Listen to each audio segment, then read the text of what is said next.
இங்கே யார் உக்காந்துருக்காங்க அப்படின்னு பார்த்து வள்ளலார்கிட்ட ஆண்டவர் சொல்கிறாராம், பொய் பிடித்தார் எல்லோரும் புறத்திருக்க.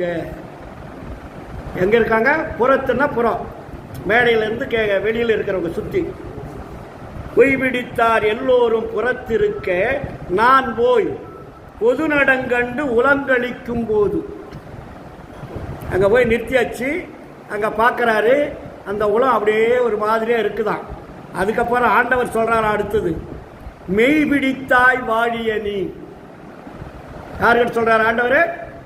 வள்ளலார் சொல்கிறாரு, மெய் பிடித்தாய் வாழிய நீ. அவருக்கு என்ன பணி சொல்கிறாரா? சமரச சுத்த சன்மார்க்கம் விளங்க உலகத்திடையே விளக்குக என்று எனது கைபிடித்தார். ஆண்டவர் என்ன பண்றாரு?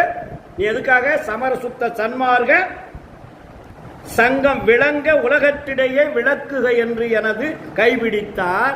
நானும் அவர் கால் பிடித்துக் கொண்டேன். எனக்கு ஆணை இடுறாரு, நான் என்ன பண்றது? உடனே அவருடைய கால் பிடிச்சுக்கிட்டேன். இவ்வளவு பெரிய பொறுப்பை கிட்ட ஒப்படைக்கிறாரு, கால் பிடித்துக் கொண்டேன். அதுக்கு அவர் ஆண்டவர் சொன்னார், கழித்திடுக.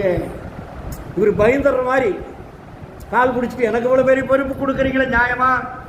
இவ்வளவு பெரிய ஆளுங்களாம் உட்கார்ந்துருக்காங்க. இதுக்கு முன்னே பல்லாயிரம் ஆண்டுகளாக இந்த உலகத்தை ஆண்டு கொண்டிருந்தவர்கள், அண்டா அதிபர், பகிரண்டா அதிபர், உலக அதிபர், இத்தனை அதிபர்கள், வேதாந்திகள், சித்தாந்திகள், போதாந்திகள், நாதாந்திகள், யோகாந்திகள், இத்தனை பேர் அமர்ந்திருக்கும் போது இவ்வளவு பெரிய பொறுப்பு கால் பிடிச்சிட்டாராம். அதுக்கு சொல்றாரு, எனது கைபிடித்தார், நானும் அவர் கால் பிடித்துக் கொண்டேன். ஆண்டவர் சொல்றாரு, கழித்திடுக, இனி உன்னை நான் கைவிட மாட்டோம், இனி உன்னை நான் கைவிட மாட்டோம் என்றும் மை பிடித்த விழி உலகர் எல்லோரும் காண மாலையிட்டோம் என்று எனக்கு மாலை அணிந்தாரே. யார் முன்னாடி? எல்லாருக்கும் முன்னாடி பல கோடி பேர் அமர்ந்திருக்கின்றார்கள். அவர்களுக்கு முன்னாடி இவரை நிற்க வைத்து கழித்திடுக, இனி உன்னை நாம் கைவிடோம் என்று மை பிடித்த விழி உலகர்னா யாரு? பொய் சொன்னவங்கன்னு அர்த்தம், குருடர்கள்னு அர்த்தம். விழி குருட்டனமா பேச, அதனாலதான் கலை உரைத்த கற்பனை சொல்ற இல்லையா? அப்போ இதெல்லாம் மக்களை இந்த அளவுக்கு பண்ணிட்டாங்க. இனிமேல் அந்த வேலையை நீ பண்ண மாட்ட, நீ தான் பொய் சொல்லாதவன், உண்மை சொன்னவன். ஏன்னா பொய் பிடித்தவர்களா இங்கே அமர்ந்திருக்கின்றார்கள்.